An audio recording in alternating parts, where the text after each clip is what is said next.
morning, everyone, and welcome to Phoenix Raceway. We're going to go ahead and get started with our media availabilities for the day. We're now joined by Justin Haley, driver of the number 7 Spire Motorsports Chevrolet. If you have a question for Justin, please raise your hand. We'll get a microphone to you. Who would like to start us off? Okay, we'll start with Bob in front and work our way around. Bob Hockers, Fox Sports. With the 5 losing a couple of crew guys, they get a couple of your crew guys, and you get a couple of guys who I think pitted Allgaier's car in the Daytona 500. Is there anything you can do to help guys, like new guys who come in on the team who are only going to be there for 2 weeks? Yeah, I mean, obviously, that's a really in-depth question, Bob. You really do your research, huh? I mean, I just hate that,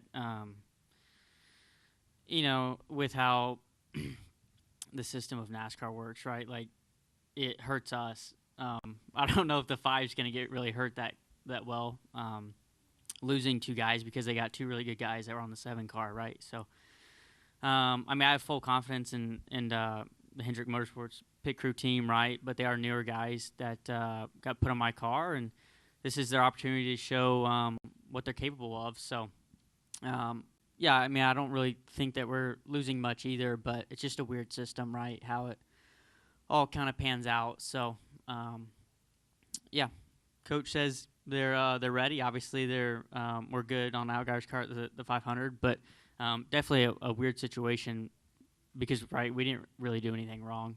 Our car wasn't the issue, but just kind of how things work in the world. Yeah, I mean, it's going to be interesting, right, because it's 2 weeks for us that we have new guys in our car. So a little bump in the road, but I don't think it's going to take away from much. Hi, Michelle Aaron with the Podium Finish here. How do you think your communication with your crew chief has improved as the race schedule continues? Yeah, I mean, obviously starting off the season with a new crew chief is always difficult. I mean, it's never going to be easy, especially because you're racing against teams and drivers and crew chief pairings that have been doing it for decades. So I really do think it's underestimated how quickly you have to get up to speed with your new crew chief. So obviously I have Rodney Childers, who's, was with the same guy forever in Harvick. And, throughout what I hear with Kevin, their communication was a little bit different than what me and Rodney's communication is going to be, and that's okay. It's just, different people with different views and how they want to attack the race weekend. So I feel like the first 2 weeks we really didn't know, and Rodney and I sat down this week actually on Wednesday and just kind of talked about what we want out of each other. I thought COTA was a really good race for us. We executed well. Had the 5th fastest lap. We're in the top 10 before the caution. So, I think, honestly, the speed at Spire Motorsports is there, and just getting that communication down, as early as possible and having those meetings during the week to improve is key. Go to Chris. Chris Wilner, MRN. Justin, when you look at this weekend and the fact that we're introducing the option tire for the first time at Phoenix, how do you approach this practice session, being an all-skate for 45 minutes, but having, to work both the primary and the option tire? What is the game plan that you guys are going to look forward to in this 45-minute session? Yeah, I mean, that's not really my decision, right? That's left up to Rodney and the crew for what they want to do and how they want to attack the weekend and when they want to use them and when they don't want to use them.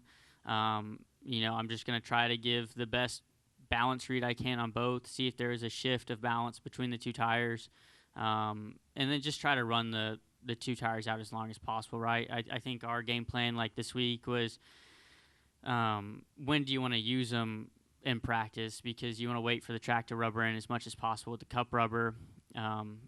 So do you want to start on the yellow? There's so many different ways to look at it.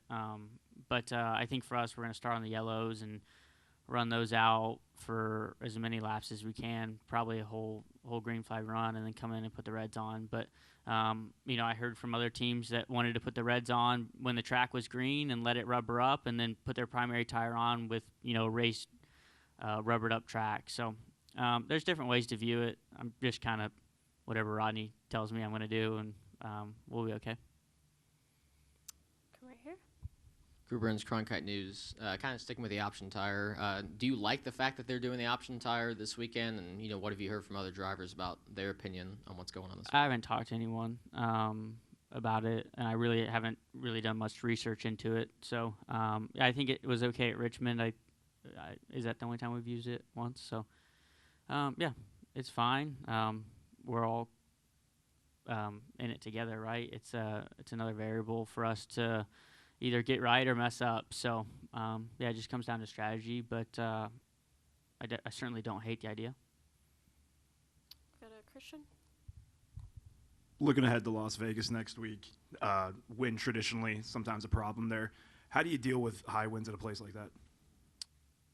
I mean, you just drive. I mean, I don't really know what I can do about the wind, but yeah, it's definitely different. Even last week at Circuit of the Americas, we were dealing with some wind in different areas, and when you get to like Pocono or Indy, you deal with it. So Vegas usually isn't too big of an issue. I know they always make a big deal about it, but kind of with how the track is and the wind usually faces into turn one, then there's kind of big billboards there. So I don't really feel like it affects us much at Vegas as much as some of the other tracks, but yeah, you just try to balance your car as well as possible and deal with it. Do we have any additional questions? Dan Hubbard, Motor Racing Network. Justin, historically they've called Phoenix a driver's track, and I've always assumed that implies that the driver is a bigger part of the equation here. To your mind, what can a driver do here that perhaps he can't do at Vegas or Kansas or even Dover? How are you a bigger part of the equation as a driver here at Phoenix? I mean, I would like to think so, but probably not. Still probably comes down to aero, just like every week. So, no, to be honest with you, it comes down to a great setup and a great prepared team and good pit stops to get you in front of the aero equations. So, yeah, like I said, I feel like we've been really fast, and I had a lot of meetings with Rodney this week. Obviously, Rodney had a lot of success here with Harvick. So, yeah, I think we had a good sim session and feel confident about it. So we'll see here in a little bit if Rodney still knows how to get around Phoenix, and I still know how to get around Phoenix. So, but no, it's exciting as a younger driver to be paired with someone who has had so much success here and to kind of get his feel throughout the week of it. Tim Kettlefam, Motor Racing Did Network. she really have to pass the microphone? Couldn't she have just gave it to you? A lot of the drivers have talked about how there's an art to running the dog leg here. Can you elaborate, especially from a driver's perspective, because of how rough it is? Is there a way that you need to get off the dog leg without causing too much of a pain? Well, too much damage underneath your car. Yeah. As a result of it. Yeah, I don't know. I try to go down there as least as possible, but it is a big time advantage, and I think we're probably going to do it in qualifying. So, yeah, it's just kind of one of those things where you have to grit your teeth and deal with it. I mean, I don't think it's fun for any of us. I think you could ask every driver in the field and they would say it's not fun. But, yeah, with this car and how low we are to the track, it's definitely a necessity. So, yeah, just part of it.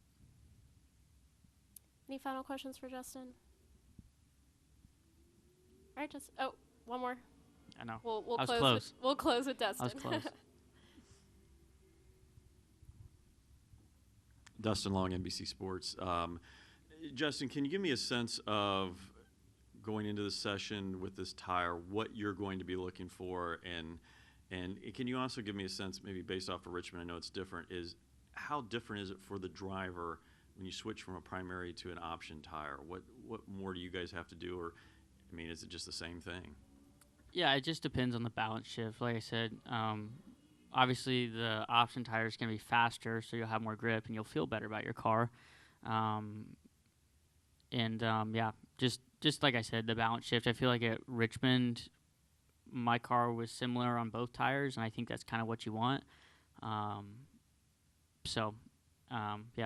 I don't really have a good answer for you. You just hope and feel that both the tires have the same balance of your race car, right? Because if you're gonna be good on the primaries and then put the option tire on, and the option tire you're way tighter on, then that's going to slow down your pit stop during the race, and it's just going to compound the issue because you're going to want to get around adjustments for it.